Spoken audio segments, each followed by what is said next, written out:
The Day the River Spoke. Detailed summary.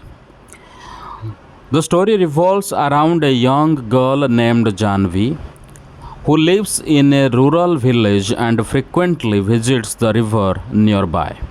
She is curious about the world around her and asks many questions. For instance, she wonders why spiders are yellow in yellow flowers, why bamboo trees rustle, why the moon always rises from behind the hills, and why the baby fish in the rice fields turn into frogs.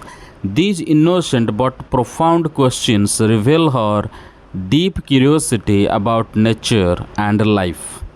However, Janvi faces a major obstacle. She is not allowed to go to school. Her parents tell her that she is too small and they want her to look after her younger siblings. Janvi's mother explains that maybe she can go to school when she is older, but for now she needs to take care of little Appu, the smallest child in the family. As Janvi grows, she feels increasingly frustrated and saddened by the inability to go to school, especially when she sees her older brother Ethan and other children going to school while she stays at home. One day, while sitting by the river, feeling sad and lonely, Janvi hears a sleepy voice speaking to her. The voice seems to be coming from the river itself. She is startled but curious, and the river reassures her. The voice is calm and comforting, and it advises her not to cry or be scared. The river tells her that she should not be afraid because she has been coming to see the river almost every day and she knows the river well. The river explains that it is always moving toward the sea. And like the river, Janvi can also forward in life if she wants.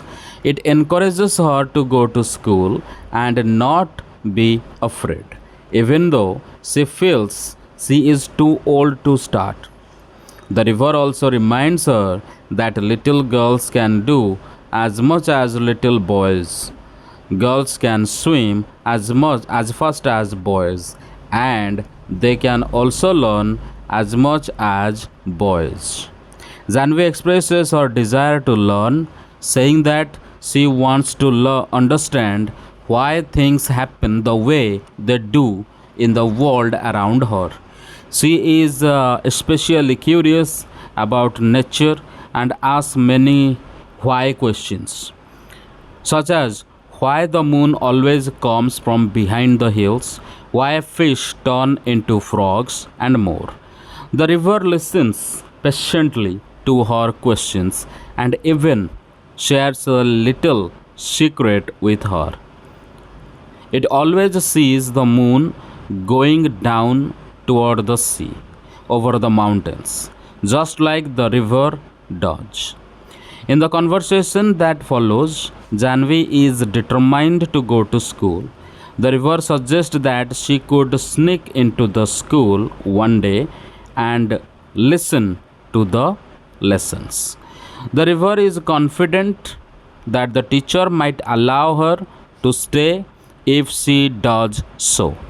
Janvi hesitates at first, thinking that the teacher and the other students will chase her away. But the river laughs and tells her that she is brave enough to do it. It points out that she is not afraid of the green lizard, the snake in the bamboo clump, or even the big trains that pass by the bridge. So, she can certainly be brave enough to attend school. The following day, Janvi gathers her courage and goes to school. She is nervous but determined. When she reaches the school, she stands by the door, panting and out of breath, and listens while the teacher reads out a lesson. The lesson is about a prince named Ashoka who became a great king. Janvi's younger brother, little Appu, has fallen asleep on her shoulder, and Janvi quietly slips into the back row of the class, where she sits in the earthen floor and listens to the lesson. When the teacher notices her, she is surprised and asks Janvi where she came from and what her name is. One of the students recognizes Janvi as Gopi's younger sister and the teacher greets her kindly. The teacher says that if Janvi really wants to go to school, she will talk to her father about it and find a way for her to attend school.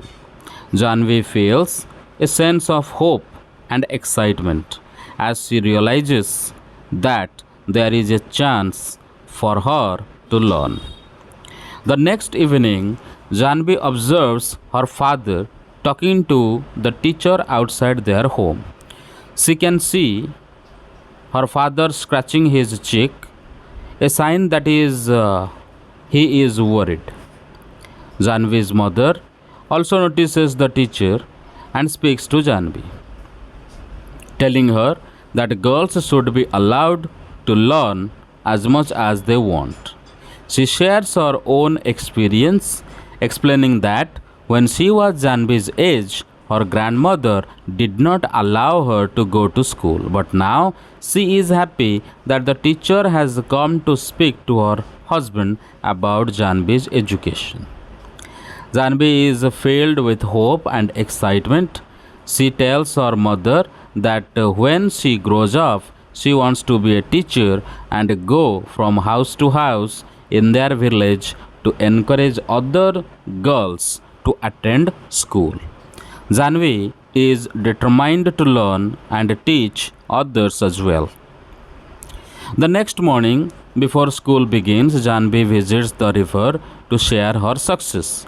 She tells the river that she was scared, but she was brave and managed to convince her parents to let her go to school. She is excited to learn how to write her name, do psalms, and explore more about the world around her. The river laps gently and promises to tell her more about the ships that sail the sea the next time they meet. The story concludes with a sense of achievement and optimism. Janvi has overcome her fears, taken the initiative to pursue her education, and is determined to inspire other girls to do the same. The river, as a symbol of wisdom and encouragement, remains a comforting presence in her life.